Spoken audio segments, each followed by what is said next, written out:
wiil ka shaqeeya nadaafadda diyaaradaha ayaa kursi duuliyaha hoostiisa ku arkay bog ciwaankiisu yahay barashada duuliyanimada. Kadib maxaa dhacay? Waxa uu ku fadhiistay kursigii duuliyaha, waxa uu nala soo baxay boggii. Kolkii uu kala furayna, bogga koowaad ee bogga waxaa ku qoran: si aad u kiciso diyaaradda, riix buttonka cagaaran. Waa uu riixay, waxaana dhaqaaqay injinkii ama matoorkii diyaaradda.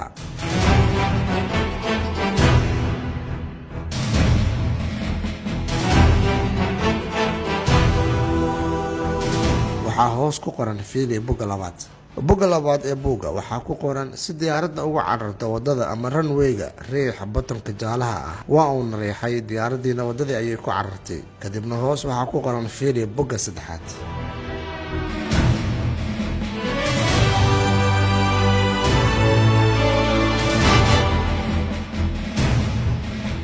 bogga saddexaad waxaa ku qoran: si diyaaradda hawada u gasho, riix buttonka gaduudan. Kadibna waa uu riixay, diyaaraddiina hawada ayay sidaa ku gashay. Aad ayuu u farxay, aad ayuu u dhool cadeeyay, aad ayuu u dabaaldegay. 30 daqiiqo kadib waxa uu damcay in uu dejiyo diyaaradda.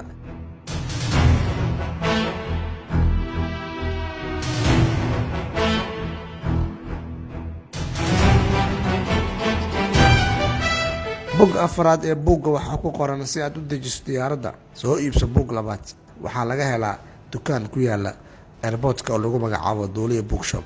wiilkii waxaa ku timid geeri, waxaana shil gashay diyaaraddii uu kaxaynayay.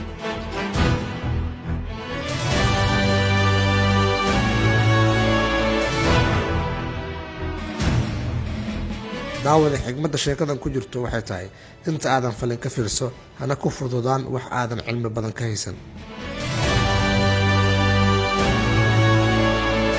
warbixintan waxaa idin diyaariyay Maxamed Cabdiraxmaan iyo Angamoha. fadlan subscribe inoo saar oo gambaleelka furo si warbixino badan aad u hesho.